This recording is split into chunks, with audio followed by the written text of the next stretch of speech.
여보세요? 안녕하세요. 임차인 맞으실까요? 네. 생각나는 비밀번호라도 있으시면 제가 한번 해볼 수 있어요. 네. 네, 됐습니다. 오늘은 저희 직원분께서 경매로 낙찰을 아파트를 하나를 받으셨습니다. 와, 네. 인천에 있는 한 아파트를 낙찰을 받으셔가지고 낙찰을 받으면 낙찰 영수증이 오죠. 그럼 그거를 들고 법원에 가가지고 열람을 해야 돼요. 사건 기록 열람을 해야 그 안에 살고 있는 세입자 있죠. 그러니까 우리가 명도해야 될 대상에 번호가 적혀 있습니다. 그걸 알아내야 돼요. 그래야 연락을 해가지고 명도를 할 수 있으니까. 그래서 그런 것들 이제 처음 해보실 테니까 가서 뭐 알려드리기도 하고 같이 가드리려고 인천으로 가고 있어요. 원래 이제 사건 기록 열람을 언제 하냐면 그 법원에 입찰하고 낙찰 받으면 낙찰 영수증을 바로 줘요. 그 날에 바로 하면 돼요. 그냥 원래 사건 열람을. 근데 평소에 우리가 직장 생활 하다 보면 사실 법원에 맨날 아침에 가고 그럴 수가 없잖아요. 그래서 이분은 대리 입찰을 했어요. 대리 입찰이라는 제도가 있어요. 그래서 내 돈을 들고 누군가 다른 사람이 가가지고 대신 입찰서를 제출을 하는 거예요. 그래서 그때 법원에 못 갔으니까 그 대리인한테 지금 사진으로 매각 영수증을 받았거든요. 그래서 그거를 가지고 지금 법원으로 가고 있는 거죠. 거주지에서 좀 먼 지역에 낙찰을 받은 경우는 이런 식으로 하면 되겠네요. 그렇죠. 거주지에서 먼 지역에 받았으면 일단 낙찰이 되고 나서 법원도 주말에는 쉬니까 하루 쉬는 날을 휴가를 내가지고 딱 오시면 됩니다. 그리고 가는 김에 어차피 인천지법이니까 인천 들렸다가 인천에 있는 그 아파트도 들려가지고 거기다가 뭐 포스트잇도 붙여놓고 해서 그 안에 있는 살고 있는 사람이랑 이제 연락해야 될 어떤 방법을 강구를 해야 돼요. 전화번호를 그분한테 전달을 해야 그분이랑 연락을 해가지고 명도 관련 협상을 할 수 있으니까. 그럼 임차인이랑 연락이 되는 거는 무조건 필수인 거예요? 그렇죠. 일단은 필수죠. 그 안에 살고 있는 사람과 연락이 돼야 그분을 언제 내보낼지 아니면 재계약을 할지 정하니까. 근데 제가 생각했을 때는 거기가 지금 비어있는 것 같아요. 왜 그러냐면 임차권 등기라는 게 설정이 되어 있어요. 임차권 등기라는 건 뭐냐면 왜 우리 경매 컨텐츠 같은 거 보시면 대항력 있는 임차인이다 뭐 이런 거 나오잖아요. 대항력이라는 게 내 집이 경매로 나갔을 때 내 전세보증금이 있을 거 아니야, 아니면 보증금이 있을 거 아니에요. 그거를 낙찰받은 낙찰자가 나한테 줄 때까지 집에서 안 나갈 권리인 거예요. 근데 이 대항력이 성립을 하려면 실제로 거기에 전입신고를 해놔야 돼요. 근데 사람이 살다 보면 내 집이 경매로 나왔는데 내가 다른 데로 어디 이사 가거나 아니면 막 지방으로 갑자기 발령이 나거나 이럴 수 있잖아요. 당연히 전입신고를 빼야 되는 상황이잖아요. 이제 그럴 때 어떻게 하냐면 임차권 등기를 설정을 해놔요. 나는 여기에 대항력을 유지를 하고 싶은데 내가 다른 곳으로 전입을 가야 할 수밖에 없는 상황인 경우 집주인과 협의를 해가지고 임차권 등기를 설정을 해놓으면 그러면 대항력이 유지가 됩니다. 그때 설정해 놓는 게 임차권 등기예요. 그러니까 다시 얘기하면 임차권 등기가 설정이 되어 있다는 거는 그 집이 비어 있다는 거고, 비어 있으니까 아무래도 이사비를 주지 않고도 명도를 완료를 할 수가 있는 가능성을 미리 좀 볼 수 있죠. 등기부등본에서. 그걸 확인하러 가는 거예요? 그렇죠. 실제로 그러한가. 근데 만약에 포스트잇을 붙였는데 누군가한테서 연락이 온다? 그러면은 명도가 협상이 돼야겠죠. 근데 명도 협상을 할 때도 임차권 등기가 되어 있으면 보통 이제 안에 살고 있는 사람들이 이사비를 좀 받아내려고, 그때 말로 표현하면 뜯으려고 이사비를 뜯으려고 그냥 뻗대는 경우가 있거든요. 나 못 나가 이러면서 여기 지금 짐 다 있고 지금 나 짐 많아가지고 못 나간다 막 이런 경우가 있는데, 그럴 때 이제 얘기할 수 있죠. 사장님 여기 임차권 등기 되어 있는 거 내가 다 안다. 왜냐면 임차권 등기를 하려면 임차권 등기를 하는 그 부동산이 공실인 상태라는 거를 사진을 찍어가지고 인증을 해야만 임차권 등기가 되거든요.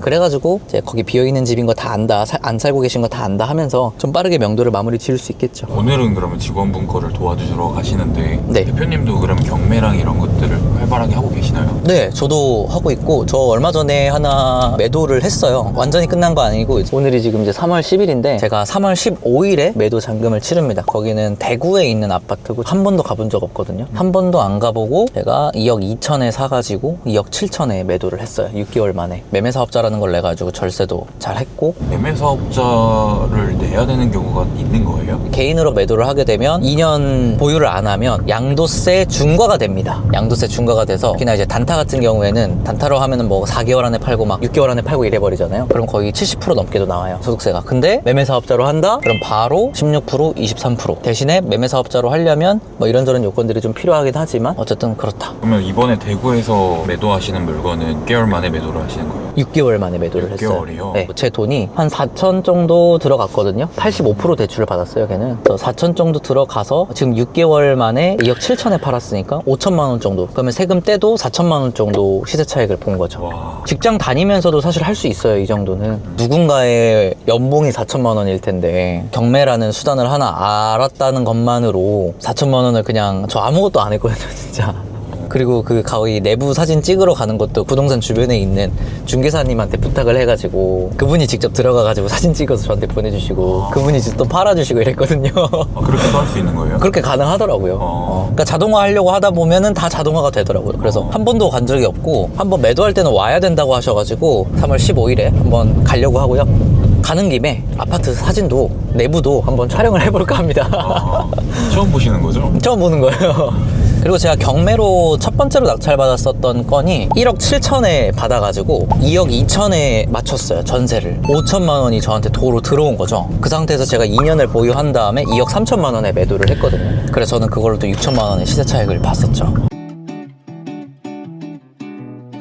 대구에 이렇게 한번 중개사님을 터놓으니까 그 중개사님이 이것저것 해주기가 너무 편한 거예요. 예를 들어서 그 중개사님한테 중개비를 좀 많이 드리고 수리할 때 한번 가서 본다든지 낙찰 받고 나서 바로 가서 본다든지 뭐 이런 그냥 짜잘짜잘한 일들 있잖아요. 내가 굳이 갈 수는 없는 일들 그런 것들을 부탁할 때 다 들어주시는 거예요. 그래가지고 지금 대구에 그냥 하나 단타로 또 하나 더 할까? 그 생각도 하고 있어요. 사실 저는 한 곳을 집중적으로 파는 게 더 좋다고 보거든요. 매매 사업자 같은 경우에는 주식이랑 똑같아요. 주식도 막 여러 가지 것들을 보면서 하기보다 하나의 주식을 가지고 얘를 잘 알고 있어야 아 얘가 이런 일들 때문에 오르겠구나, 얘가 이런 일들 때문에 떨어지겠구나, 이런 것들이 파악이 되잖아요. 그런 것처럼 대구 지역의 시세 같은 것들을 어느 정도 좀 알고 있으면 내가 투자하기가 훨씬 편해지죠.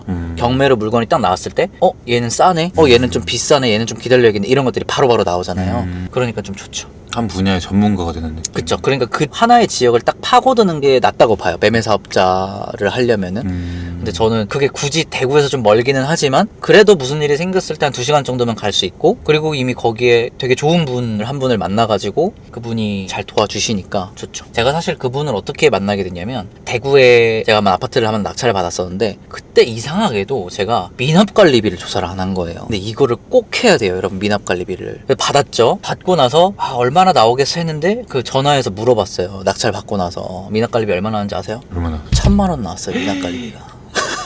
진짜 오마이갓. 그때는 제가 돈이 없었을 때였어요, 저자본으로 할 때. 근데 1,000만 원이 더 들어가게 생겼잖아. 그리고 그 집이 4년 동안 비어 있었던 거예요. 안에 곰팡이랑 막 이런 게, 곰팡이가 막 심하진 않았는데 하나도 수리가 안 돼 있어서 전체 올수리를 해야 되는 상황이었었어요. 돈이 생각보다 많이 들어갔었단 말이에요. 그때 막 이리저리 미납관리비 문제랑 뭐 이런 것들을 해결해 줄 분을 찾다가 그분을 만난 거예요, 그 중개사분을. 막 이리저리 수소문을 하다가. 근데 이제 이거 영상 지금 보시는 분들 중에서 뭐 미납관리비는 원래 뭐 공용부 전용부 나눠가지고 뭐 공용부만 내면 된다느니 뭐 이런 거 하실 수 있잖아요. 저도 다 알죠. 이미 다 알고 있었죠. 그리고 뭐 미납관리비가 있긴 있지만 가압류 뭐 뒤에 다 소멸 뭐 이런 거 있잖아요. 근데 여러분, 이거는 진짜 거의 제가 경매로 정말 많은 강의를 들어봤지만 어디에서도 안 알려주는 게 뭐냐면, 미납관리비로 잡혀있는 가압류 있잖아요. 그건 후순위 가압류도 안 없어져요. 그래서 저도 다 가압류가 걸려있는데 관리사무소에서도 가압류를 걸어놓은 거예요. 근데 어차피 후순위니까 난 상관없다라고 생각을 했던 거죠. 근데 그게 관리비면은 아닌 거예요. 네, 관리비면은 그거를 법무사를 통해 가지고 3개월마다 그 사람들이 계속 갱신을 하면은 그게 낙찰자한테 이전이 됩니다. 그리고 거기가 4년 동안 빈 곳이었기 때문에 애초에 사용부에 대한 미납관리비가 그 정도가 아니라 공용부에 대한 미납관리비가 1,000만 원이었다. 와, 진짜 오마이갓이었어가지고 그때 알게 됐는데, 뭐 항상 뭐 전화위복이라고, 그렇게 해서 알게 된 인연 덕분에 또 이번에 대구 한 번도 가보지도 않고 5천만 원을 벌었으니까 단타로 좋다고 생각해요. 나중에 더 많이 벌면 되죠. 역시 법원 들어가는 게 쉽지 않아. 차가 너무 많이 막혀가지고 원래 이제 법원 들어갈 때는 근처에 있는 데에다가 세워놓고 가는 게 좀 편하긴 해요. 그냥 주변에 카페에서 아메리카노 하나 사고 거기다 주차한 다음에 들어가서 일 보고 나오는 거, 그거 많이 하죠. 입찰하러 오실 때 있잖아요. 직접 입찰하러 오실 때 자차 끌고 입찰하러 오시는 분들 있거든요. 그런 분들은 아예 일찍 와서 들어가시는 거 아니면 웬만하면 차 끌고 안 오시는 게 좋아요. 이거 기다리다가 입찰 시간 놓칠 수도 있어요. 내가 어느 정도 마감 시간까지 한 20-30분 시간이 있어야 그래도 평화로운 상태에서 적고 하잖아요. 공 하나 실수하면 망하는데. 그러니까 시간 잘 보고 오시고, 이왕이면 대중교통으로 오시는 게 좋고, 저는 애초에 뚜벅이기 때문에 항상 대중교통으로 많이 다녔습니다. 일단 여기가 법원 근처라서 교통이 상당히 열악합니다. 교통이 상당히 열악하다는 거 꼭 인지를 하고 오시고, 법원에 가가지고 매각 영수증 보여주면서 사건 기록, 그러니까 경매가 진행될 때 필요한 서류들을 뭐 누군가한테 송달하거나 그런 것들이 다 적혀있는 그 파일이 있어요. 그 파일 철로 하나로 되어 있는 거 엄청 커요. 근데 그게 되게 많아요. 그거를 사건 기록이라 그러는데, 기록인데 그 사건 기록을 낙찰자는 열람을 할 수가 있어요. 거기에서 아까 말씀드렸던 대로 그 안에 살고 있는 사람, 임차인이죠. 우리가 명도해야 될 대상, 그 사람의 전화번호를 알아내는 겁니다. 그럼 그걸 확인한 이후에 낙찰된 물건지로 이동을 하는 건가요? 그렇죠. 물건지로 가서 실제로 물건도 한번 보고 포스트잇 같은 거 붙여가지고 연락 달라고도 해놓고 나도 알아낸 번호로 연락해놓고. 여기 검찰청이고 지방법원들이 대부분 검찰청이랑 옆에 붙어 있어요. 저쪽이 지방법원입니다. 되게 법률인 같아 보이시는 분들이 많네요. 그렇죠. 서류 가방과 코트, 양복 이런 거 입으시는 분들 많습니다. 저 처음에 수학 강사할 때는 항상 바로 출근을 해야 됐기 때문에 양복을 항상 입고 왔었어요. 아니 그땐 대리 입찰도 안 하셨어요? 대리 입찰 안 했어요. 그런 게 있는 줄 몰랐어요. 아 대리 입찰 같은 거 있는지도 몰랐죠. 그냥 부딪히신 거예요? 네, 그런 게 있다는 걸 누군가라도 좀 알려줬으면 조금은 더 편했을 텐데. 근데 그때 대리 입찰이 한 10만 원, 15만 원 하거든요. 안 했을 것 같아요. 아 비싸서. 또 10분 하면 100만 원이고 그러네. 그래요. 그때는 얼마나 그게 소중한 돈이야. 그래서 못했을 것 같은데 지금은 무조건 할 것 같습니다. 현까지 사실 가기가 너무 힘들잖아요. 그쵸. 그러니까 한두 번이야 뭐 감 살리려고 가볼 수 있다 치지만 그 매매 사업자 하려다 보면은 차를 계속 여러 물건에 해야 되기 때문에 그러기가 쉽지 않죠. 법원으로 오시면 법원 안에 입찰 법정이 따로 있어요. 그래서 이런 게 있어요. 무조건 청사 안내 같은 거 이런 걸 보는 거예요. 2층에 경매법정이 있네요. 여기는 대부분 이제 민사 쪽이기 때문에 뭐 수입 인지를 떼야 된다는 거 그러면 대부분 종합민원실, 민사집행과. 보통 이제 건물이 여러 개 있는 데는 아예 경매법정 건물이 따로 있는 경우도 있어요. 그래서 그런 데는 표지판에 잘 적혀 있으니까 확인하시면 되는 거고, 여기서부터는 내부를 막 촬영하는 건 좀 그래서 이렇게까지는 아니고 소소하게 휴대폰으로 좀 촬영하면서 첨부하도록 할게요. 가보시죠. 여기 법원 오시면 사건 기록을 열람을 할 때 이런 사건 기록 열람서를 써야 돼요. 이거는 종합민원과 말고 민사집행과에 가시면 있어요. 여기 앞에 신청서가 다 구비되어 있거든요. 그래서 민사집행과 가셔가지고 이거 받으시면 되고, 법원에는 다 은행이 있어요. 입점에 있는 은행이 있거든요. 신한은행, 국민은행 다 있어요. 거기에다 가가지고 500원짜리 동전 있죠. 500원 동전을 들고 가셔서 수입인지 500원짜리 수입인지를 이렇게 받으시면 됩니다. 요거랑 신청서랑 같이 제출을 해야 사건 기록 열람을 할 수가 있어요. 그리고 참고하세요. 500원짜리 동전 하나 들고 가시고. 법원 일은 다 끝나셨어요? 네, 이제 다 열람하고 돌아가는 길인데 어떤 거 보면 되냐면 실제로 가면은 거의 한 요만한 두께로 서류를 주실 거예요. 뭘 보면 되냐? 우리는 임차인의 전화번호를 알아내려고 간 거잖아요. 임차인 전화번호는 어디 나와 있냐면 배당 요구 신청서라는 게 있어요. 임차인이 내 보증금을 법원으로부터 배당받기 위해서 배당 요구를 해야 되는데 그 요구를 할 때 필요한 신청서가 파일철에 넣어져 있습니다. 그 신청서 맨 아래 보시면은 임차인의 전화번호를 기재하게 되어 있어요. 그래서 거기에 나와 있으니까 그것만 복사해가지고 오시면 됩니다. 서류가 엄청 두껍다고 해서 겁먹을 필요 없고. 네네. 그거 하나만 보면 돼요. 네. 근데 가신 김에 이런저런 다른 서류들도 한번 보시고, 그것도 경험이죠. 그죠? 아, 이런 서류들이 다 보관이 되는구나. 이런 걸 한번 보시고. 근데 거기서 이제 주의하실 게 경매에는 사건 번호가 있고 물건 번호가 있어요. 사건 번호와 물건 번호. 무슨 차이예요? 사건 번호는 2024 타경 어쩌고저쩌고 이렇게 돼 있는 게 사건 번호고, 물건 번호는 그 사건 번호 옆에 조그맣게 3, 2, 1 이렇게 써 있어요. 근데 사건 번호를 기준으로 해서 이만한 서류가 있는 거예요. 그래서 이게 그 내가 낙찰받은 건뿐만이 아니라 물건 번호가 나눠져 있다면 그 모든 물건 번호에 대한 정보가 다 나와 있는 거예요. 그래서 주소로 확인을 하면 되니까 주소로 내가 낙찰받은 곳이 맞는지 확인하시고 그에 맞는 임차인의 정보를 찾아서 복사를 해가지고 오면 된다. 저 안에서는 휴대폰으로 사진을 찍는 건 금지가 되어 있어요. CCTV로 찍고 계시니까 복사를 하셔가지고 오시면 될 것 같습니다. 이제는 어디로 이동을 하는 거예요? 이제는 가는 길에 그 임차인분에게 한번 연락을 해보고 문자로 남겨놓고, 혹시나 안에 살고 계실 수도 있으니까 거기 실제로 가가지고 포스트잇 하나 붙여놓고 기다리면 되겠죠. 오늘 지금 이렇게 하고 있는 일 처리는 낙찰 받은 이후 얼마 안에 좀 처리를 하는 게 좋아요? 낙찰 받은 다음에 그래도 일주일에서 2주일 정도? 네, 안에는 해야겠죠. 아무리 바빠도 최대한 빠르게 해야겠죠.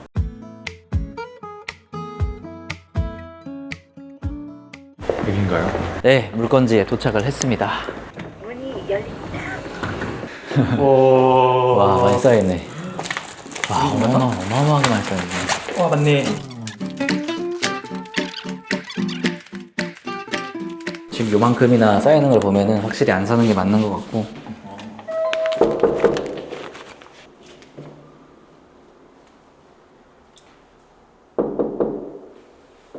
아까 받아왔던 정보 있잖아요. 그 정보로 전화를 해가지고 이제 명도 대상자랑 전화 통화를 한번 해보려고 합니다. 임차인에게 전화하는 거예요? 그렇죠. 안에 살고 있었던 사람한테 전화를 할 때는 낙찰자 본인이라고 하기보다는 그 사람의 이제 대리인이다 이런 식으로 얘기를 하는 게 협상에서 훨씬 더 유리해요. 여보세요? 안녕하세요. 그 임차인 받으실까요? 네. 네. 그 이번에 낙찰받은 대리인으로 자격 부여받아가지고 연락 좀 드려봤습니다. 네. 지금 명도 관련해가지고 좀 위임을 받아가지고 현재 지금 다른 곳으로 거주하고 계시는 걸로 알고 계시는데 혹시 내부 확인차 비밀번호를 알 수 있을까요? 어떤 거요? 그 내부 확인을 좀 하고 싶어서 지금 문 앞에 제가 이거 허구에 다 이름을 해가지고 제가 기억이 안 나는데 그런 건. 혹시 생각나는 비밀번호라도 있으시면 제가 한번 해볼 수 있어요. 네. 기억이 솔직히 죄송한데 안 나가지고 한번 바꿨거든요. 그럼 혹시 허그 담당자 전락처 혹시 받을 수 있을까요? 제가 따로 통화해서 그 말씀 한번 비밀번호 얻을 수 있을 것 같아서요. 네, 안녕하세요. 지금 낙찰 받아가지고요. 그 인데요. 혹시 사건 번호가 물건 번호 1번이요. 혹시 어느 직업인가요? 그 인천지방법원입니다. 그 임차인이랑 통화를 해가지고 1년 전에 나가신 거라 해서 비밀번호를 기억 못 하신다고 하셔가지고 여기 허구청에서 연락 받으라고 해서요. 네. 네, 좋습니다. 담당자님이 비밀번호를 알려주셔가지고 들어갑니다. 들어오시죠. 오, 좋다. 와, 와, 좋네. 와, 이런 건 진짜 좋네요. 경매로도 이런 집을 낙찰을 받을 수가 있네요. 그렇죠. 뭐 이런 집이 경매 나오면 낙찰을 받는 거죠. 지금 보니까 상태도 너무 좋고 가장 먼저 이럴 때는 뭘 확인해야 돼요? 결국에 돈이 얼마나 들어갈까? 이것만 보면 돼요. 결국에 뭐 도배가 망가져 있든 장판이 망가져 있든 돈으로 다 해결이 되는데 내가 돈이 얼마나 들어갈까 그건데 지금 도배 상태 보시면 요즘 트렌드는 아니지만 그래도 깔끔하고 상태가 그리고 바닥도 쭉 보시면 바닥에 흠집 하나가 없어요. 오, 깨끗하네요. 네, 그냥 제가 봤을 때는 입주 청소 정도만 하면 될 것 같아요. 한 3-40만 원 정도면은 다 깨끗하게 해가지고 바로 전세 맞출 수 있을 것 같아요. 이거 수전은 좀 갈아줘야 될 것 같고 요것도 지금 없네요, 그죠? 요거랑 요거 수전만 갈아줘야 될 것 같고 싱크대가 애매하긴 한데 그래도 이 정도면 사용할 수 있으니까 괜찮을 것 같고요.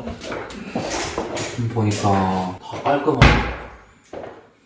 야, 너무 좋은 거 잘 받으셨는데요? 다행입니다. 면도도 쉽게 끝나서 정말 네, 다행이네요. 명도도 너무 쉬웠고 이거는 이제 명도가 어떻게 쉬웠냐면 안에 살고 있는 세입자의 번호를 얻었는데 그 세입자분에게 전화를 해보니까 이미 1년 전에 허그 쪽으로 넘어갔다. 그래서 허그 담당자랑 얘기하시라 라고 해서 허그 담당자랑 통화를 해가지고 지금 비밀번호를 받아서 들어온 상황인 겁니다. 뷰가 정말 좋네요. 여기에 실투자금 얼마 드는데요? 3천. 야, 여러분 3천만 원으로 이런 집을 살 수 있습니다. 와, 부동산 경매 해야겠어요, 안 해야겠어요? 진짜 막 유튜브 영상 같은 거 찾아보면 안에 있는 세입자가 막 여기 다 부수고 나가고 다 도배 흐트러뜨리고 나가고 하는데 이런 아주 정상적이고 좋은 물건도 있다.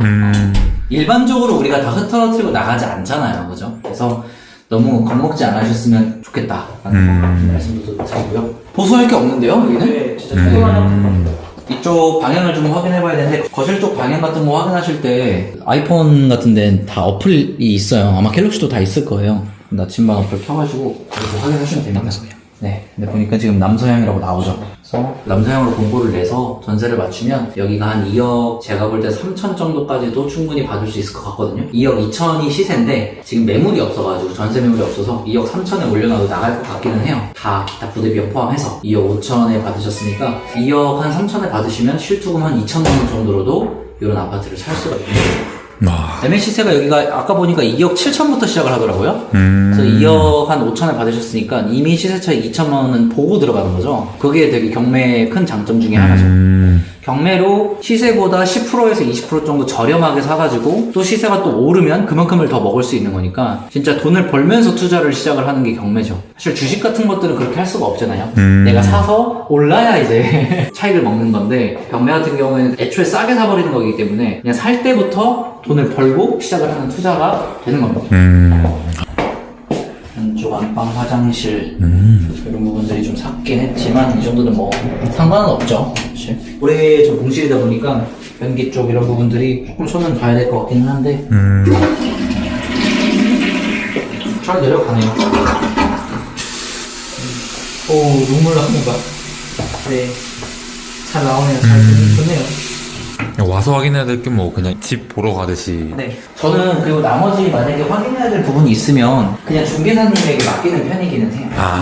이왕이면 중개사님에게 좀 수고비 드리고 제가 뭐 알바비 개념으로 해가지고 2, 3만 원 정도 드릴 테니까 가서 확인 한번 해주실 수 있겠느냐 이런 식으로 하고, 물론 이제 온 김에 찍을 수 있는 것들 다 찍고 하면 좋겠지만 내가 부득이하게 또 와야 되는 경우가 생기잖아요. 그때는 좀 그렇게 해서 중개사님이랑 이야기를 잘 하면 된다.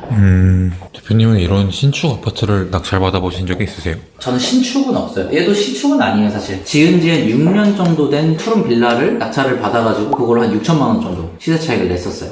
풀피로 세팅하고 6천만 원 정도. 그것도 아무것도 안 했고요. 입주 청소만 하고 바로 전세 맞춰가지고 6천만 원 벌었죠. 그 사자마자 버는 거죠, 사실. 제가 1억 7천에 사가지고 2억 3천에 팔았거든요. 너무 메리트가 있는 것 같아요. 너무 메리트 있죠. 경매라는 거는 어느 정도 자본이 있으신 분들, 그러니까 이게 실투자금이 2천만 원, 3천만 원 든다는 게 내가 돈이 2천만 원만 있어도 된다는 얘기는 아니에요. 왜냐면 보증금도 필요하고 중간에 잠깐 내가 잔금도 내야 되니까 한 4, 5천 있을 때 3천만 원 정도의 투자가 가능한 거예요, 실투로. 그러니까 오늘 그 낙찰 받으신 분은 한 4, 5천 정도는 충분히 있으신 분이었어가지고 투자를 하고 나서 잠깐 한 5천 정도 들어갔다가 이제 전세를 받고 나면은 그러면은 한 3천 정도 들어가는 그런 투자를 하신 건데, 정말 그 정도의 자본이 있다면 무조건 알아놔야 될 도구라고 생각을 해요. 자본주의에서 돈을 벌기 위해서. 너무 좋은 거 잘 받으신 것 같고, 오늘 이렇게 여러분들에게 경매에 관련해가지고 또 이런저런 지식을 전달해드릴 수 있어서 되게 좋았네요. 그러면 저는 이제 돌아가 보도록 하겠습니다. 오늘 이렇게 경매 얘기를 좀 제가 들어봤는데 네. 단기간 안에 좀 큰 수익도 올리고 하는 거 보니까 제가 생각할 때는 3,3M2 에어비앤비 이런 거 하는 것보다 그냥 경매로 좀 크게 수익을 얻는 게 더 낫지 않을까 생각이 들거든요. 근데 이제 경매는 투자의 영역인 거죠. 자산 시장에 있는 거고, 33M2, 에어비앤비 이런 것들은 추가 수익, 수입 시장에 있는 거잖아요. 사업 소득이죠, 어떻게 보면. 저도 부자분들을 많이 만나봤고, 저도 부자가 되고 싶은 사람으로서 선배들 케이스를 가만히 잘 살펴보면 투자든 뭔가 소득이든 이게 하나만 높은 분은 잘 없어요. 부자가 된 분들은. 그러니까 사업 소득이 높아도 자산에 투자할 수 있는 능력이 돼야 그게 맞물려서 부자가 되고, 또 아무리 자산으로 잘 굴리는 사람도 기본적으로 소득이 높지 않으면 자산을 굴릴 수가 없어요. 왜냐면 소득이 있어야 자산을 굴릴 수가 있거든요. 레버리지라는 걸 활용을 해야 되는데 소득이 안 받쳐주면 일정 수준 이상의 레버리지를 활용을 못해서, 그래서 아마 진짜 보시는 분들 중에는 부자금들이 6개월 만에 4천만 원 시세 차익을 냈다, 그리고 오늘 보신 이제 컨텐츠에서 낙찰 하나 받았더니 뭐 2, 3천만 원 기본적으로 뭐 벌고 시작한다 이런 얘기를 들으면, 내가 뭐 다른 뭐 에어비앤비 이런 걸 할 게 아니라 경매나 뭐 자산시장에 투자를 해야겠구나 이런 생각이 드실 수 있는데, 같이 가야 됩니다. 두 가지의 바퀴가 있다라고 생각하시면 돼요. 그냥 자전거인데 두 가지의 바퀴가 있는 거예요. 소득이라는 바퀴가 있고 자산이라는 바퀴가 있는 거예요. 그 두 개가 잘 돌아가야 빨리 가는 거예요. 근데 하나만 굴러가면 가기야 하겠지만 좀 비정상적으로 가든가 느리게 가든가 그렇겠죠. 그래서 소득적인 부분에서도 열심히 노력하시고, 또 동시에 자산 증식의 부분에서도 열심히 노력하셔서 부자 되시는 여러분들 되시길 바라겠습니다. 네, 지금 이제 7시 15분인데요 오늘 12시에 출발했는데 뭐 이리저리 하고 나니까 벌써 7시네요 오늘도 하루가 다 갔어요. 근데 오늘 이렇게 낙찰 받으신 거 직접 와가지고 보고 또 여러 가지 알려드리고 또 도움도 됐다고 하니까 제 나름대로도 뿌듯하고, 오늘 제가 알려드린 정보들 실제로 현장에서 경험하지 않으면 정말 알 수 없는 정보들 꽤 많을 거예요. 그래서 여러분들도 공부 미리 많이 하셔가지고 직접 시도하실 때 시행착오 최대한 줄여서 돈 많이 버셨으면 좋겠습니다. 오늘 컨텐츠 여기서 마무리할게요. 네, 봐주셔서 감사드리고요. 행복한 하루 되세요.